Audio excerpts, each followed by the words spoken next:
Hello, friends. Today we are going to talk about sharing readings or quotes in a yoga class. And you have likely attended a yoga class where a teacher shares a quote or a reading or a poem that really deeply resonates with you and creates an environment of mindfulness and introspection and creative contemplation that really enhances your experience of yoga. And readings can set a really meaningful tone for the whole class and give students something inspiring to carry with them throughout their day. So today we're going to talk about how to share these types of readings in a safe and accessible and inclusive way that really invites students to fully enjoy the experience and to foster a sense of ritual of how we enter into and leave a class to give a thoughtful gateway into and out of practice through the use of readings. So in today's discussion, we're going to talk about a few different things about, topics for readings, how to share them effectively, how to manage potential risks. We'll talk about, how you might select readings that resonate with your unique students. So quite a few topics. How to share readings, considerations for accessibility, inclusion, risk management, tips for readings that resonate, some common topics or themes you might look at, and then I hope we can share some of our favorite readings as well. So let's get started and talk about some essentials on how to share readings in a yoga class. So first we want to talk about timing. So sharing readings at the beginning of class can really help us to set an intention, establish a theme for the class. Sharing readings at the end can be really useful. Students are feeling quieter, they're in a settled space, and it helps to kind of seal in the class and give students something to reflect on as they move out into their day. So those are some thoughts on timing. Um, some thoughts on tone. So how we're going to use our voices for readings. In general, we want to use a calm and natural, authentic tone, um, and a soothing voice to read, so that matches the meditative atmosphere of the class. I want to talk about length. So keeping readings relatively short. So even your longer readings, you want to keep them to, maximum 2 or 3 minutes. This will help you maintain focus and avoid disrupting the class or students getting fidgety and wanting to move on. So giving them something and then allowing them to either flow on into practice or flow on into Shavasana. We want to think about integration. So relating your reading or your quote to the theme or focus of the class, whether that's going to be a specific pose or sequence, whether that's going to be a breathing exercise, or just kind of an intention for the whole class.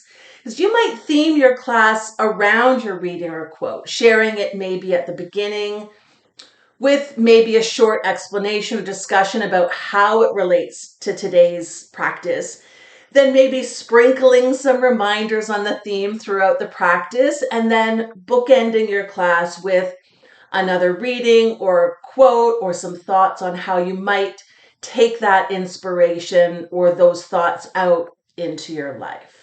So those are a few quick tips. One thing we always want to be thinking about when we're sharing readings, quotes, poems, anything of that sort is accessibility, inclusion, and risk management. So we want to think about cultural sensitivity. So being mindful of the diverse backgrounds of your students. So you want to think about choosing readings that are inclusive and that are respectful of different cultures, different beliefs. Um, we want to be invitational in our reading. So offering them in a way that allows students to participate, to listen and connect, or if they'd rather, they can listen to the sound of their breath. We want to invite connection without demanding attention or participation in what we're sharing. We also want to think about potential triggers in things that we share. So you might want to be judicious with readings that could potentially trigger big or negative emotions or memories, especially when you're first getting started or when your students aren't well known to you.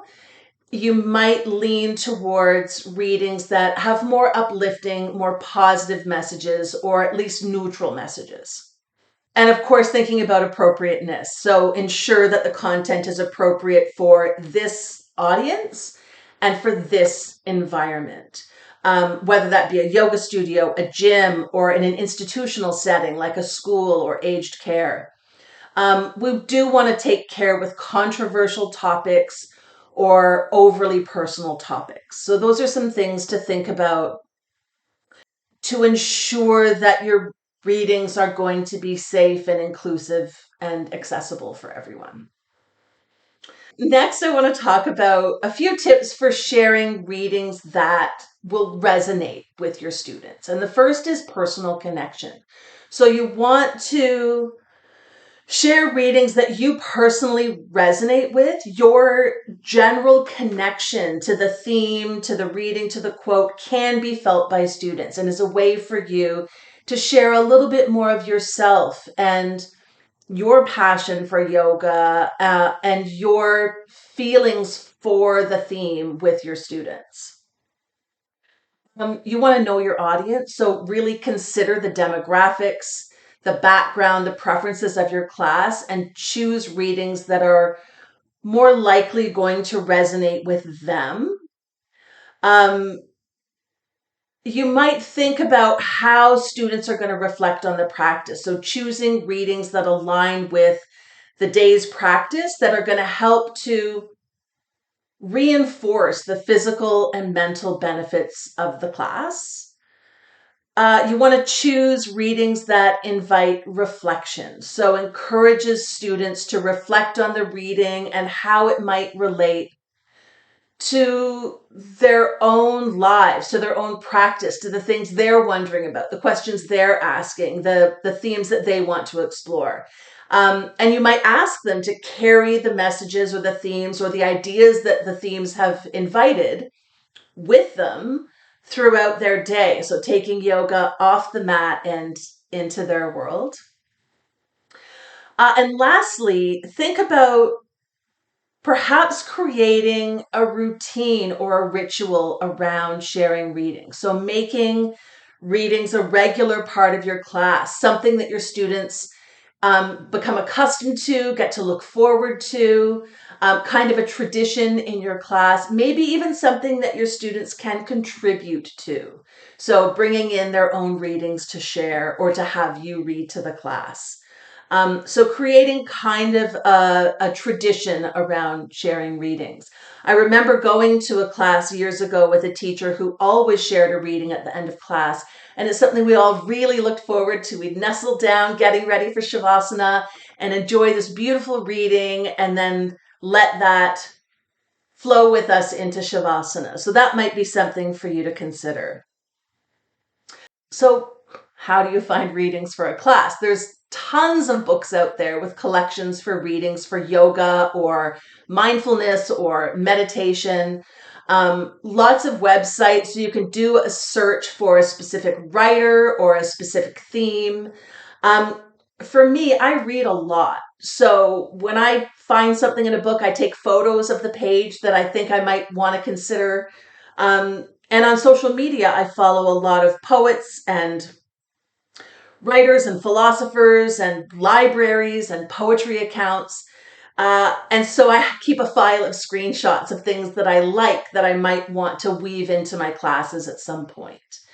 If you're just getting started, you might want to start with some basics like the Yoga Sutras of Patanjali, the Bhagavad Gita, the writings of, Rumi, the Buddha, Khalil Gibran.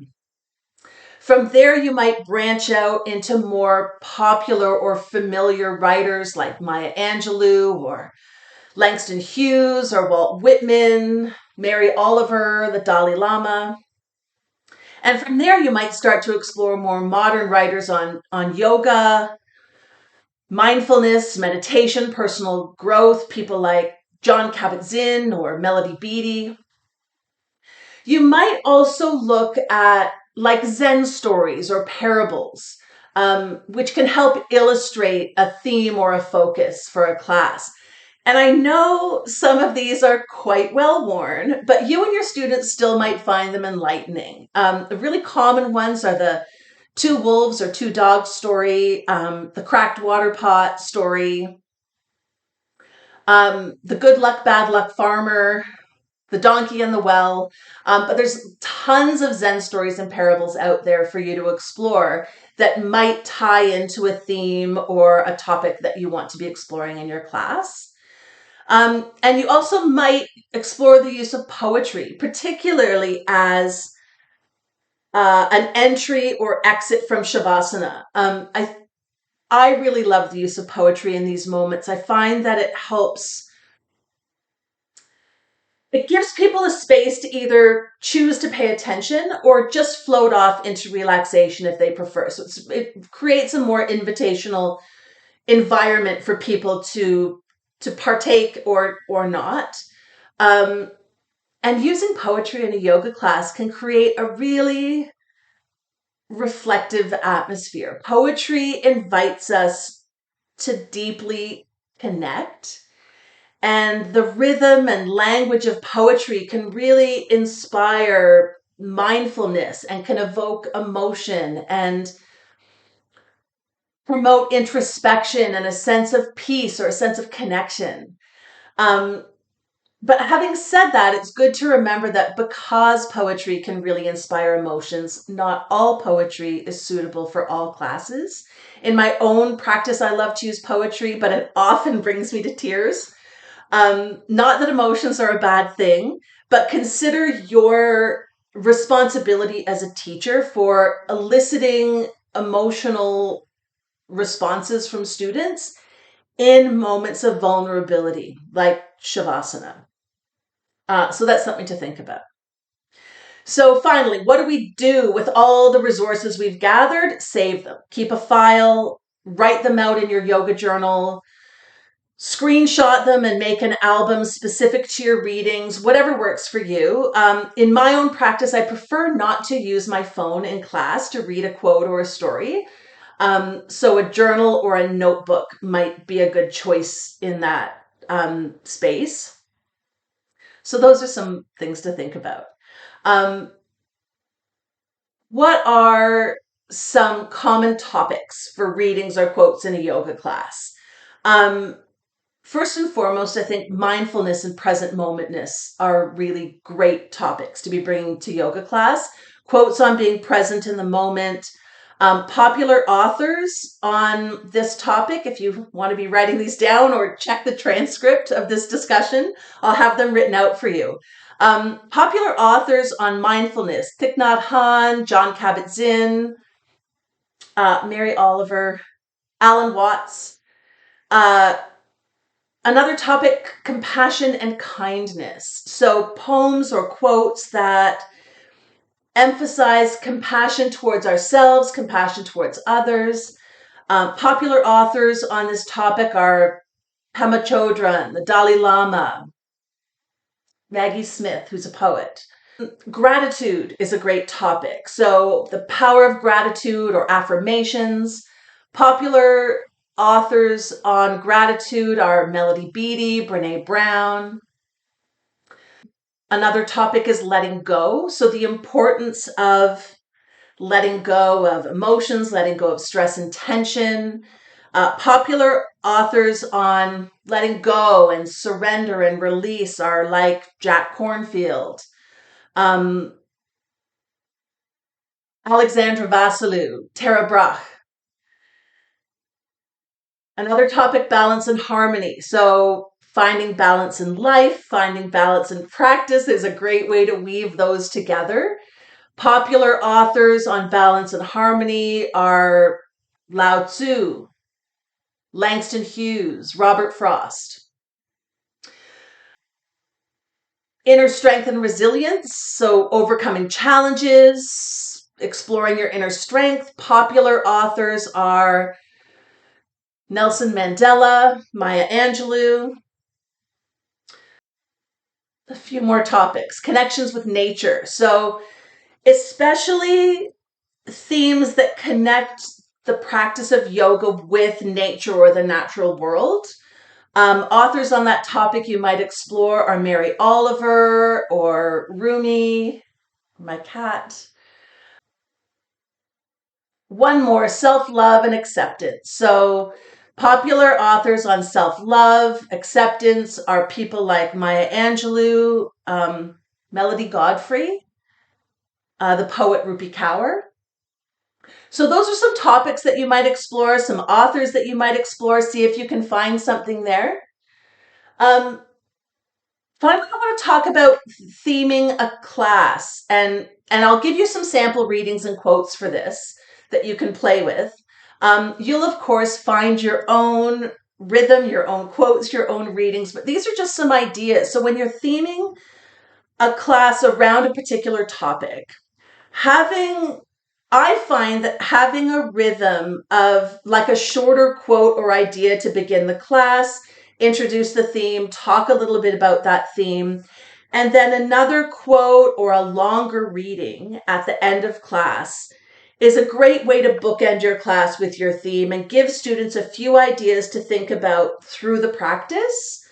Um, or a few like lenses to view the theme through, and then something inspirational to take with them through their day. So the first topic I'll share on this is mindfulness. So one of the quotes I like about mindfulness comes from Sylvia Boorstein, and it's mindfulness is the aware, balanced acceptance of the present experience. It isn't more complicated than that. It is opening to or receiving the present moment, pleasant or unpleasant, just as it is, without either clinging to it or rejecting it. So again, this is Sylvia Boorstein. A quote that I might pair with that comes from Thich Nhat Hanh. Feelings come and go like clouds in a windy sky. Conscious breathing is my anchor. And I think this is a great quote for entering into Shavasana or a period of reflection to inspire students to visualize that idea of feelings and thoughts coming and going like clouds in a windy sky, and then being able to anchor themselves in the present moment with the breath. If you wanted to share a longer reading within that theme, here's some thoughts. So, mindfulness is the practice of being fully present in the moment without judgment. It is the art of paying attention, noticing the details of your experience, and accepting them without trying to change anything. In our yoga practice, we can cultivate mindfulness by focusing on our breath, the sensations in our body, the thoughts that arise in our mind. By bringing our attention to the present moment, we create a space of peace and stillness within ourselves, allowing us to connect more deeply with our true nature. So this is a reading that you might share or give you some ideas of something that you might share in your class, something that can tie to those earlier quotes, something that might tie back to something from the Yoga Sutras of Patanjali. So this gives you a sense of how you could share smaller quotes and then a slightly longer reading as a way of bookending your class and giving students several opportunities to focus on your theme. The second theme that I'll share is gratitude.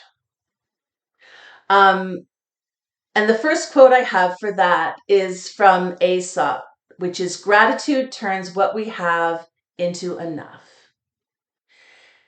And if you want a longer reading for gratitude, gratitude is a powerful practice that can transform our lives. It shifts our focus from what we lack to what we have, helping us to see the abundance that already exists in our lives.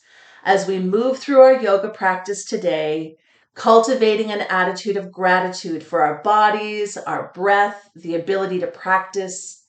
Each inhale can be a reminder of the gift of life, and each exhale can be an expression of thanks. By embracing gratitude, we open our hearts and our minds to the joy and beauty that surround us. So those are some ideas on how you might offer a reading that gives our students something to think about, both within the structure of the practice and to take with them into their day. The third theme I have for you is self-love. So one of my favorite quotes on that comes from the Buddha. You yourself, as much as anybody in the entire universe, deserve your love and affection. And a reading on self-love. Here are some thoughts. Self-love is not about vanity or self-indulgent. It is about recognizing your worth and treating yourself with the same kindness and compassion that you offer to others. During our yoga practice, we can cultivate self-love by listening to our bodies and honoring our limits. Instead of pushing ourselves too hard, we can choose to be gentle and nurturing. By embracing self-love, we create a foundation of inner strength and resilience, allowing us to navigate life's challenges with grace and confidence. So those are some thoughts on self-love that you might share, or you might take those thoughts and riff on them and create your own reading or find some other readings to create a pathway for students through the practice and reflecting on self-love and what that might look like, both in how we speak to ourselves and then in how we choose to move on the mat and then choose to move out into our day, right? Um, Another theme that I think is really useful, and you'll find lots of quotes and readings on this theme, is peace. So again, from the Buddha, a quote, "Peace comes from within, do not seek it without." And some thoughts for a reading on peace are, peace is not something we find outside of ourselves. It is a state of being that we cultivate within. In our yoga practice, we can create a sense of inner peace by focusing on our breath and allowing our minds to become still. As we let go of the distractions and stresses of daily life, we can connect with the calm and quiet that resides in our hearts. This inner peace is always available to us, no matter what is happening in the world around us. And by nurturing this sense of peace, we can bring more harmony and balance into our lives. So those are some ideas on the topic of peace. Finally, I have the topic of kindness. And the quote I chose for the topic of kindness comes from Princess Diana. Carry out a random act of kindness with no expectation of reward, safe in the knowledge that one day someone might do the same for you. From the Dalai Lama, be kind whenever possible. It is always possible. For a reading on this topic, kindness is a simple and powerful practice that can have profound impact on our lives and the lives of others. It doesn't have to be grand gestures. Even small acts of kindness can make a difference. As we practice yoga today, let's cultivate kindness towards ourselves and others by being gentle with ourselves and offering support and compassion to those around us. We create a ripple effect of positivity and love. Remember, every act of kindness counts and contributes to a more compassionate world.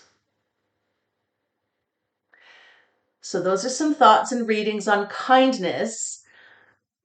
That's a lot of information on and a lot of options and ideas on how you might share readings, quotes, poetry, and theme your classes around those readings, or find those readings based on the theme you've chosen for your class. I hope you found some of the strategies and tips and ideas of use. First and foremost in your own practice, and then to explore in your teaching. So thank you. Thank you for joining me today. Hello to those of you who are watching or listening to the recording and all the places that I put those recordings. Um, and I'd love to hear how you go with bringing these inspirations into your classes. And I look forward to seeing you all next week. Thank you very much.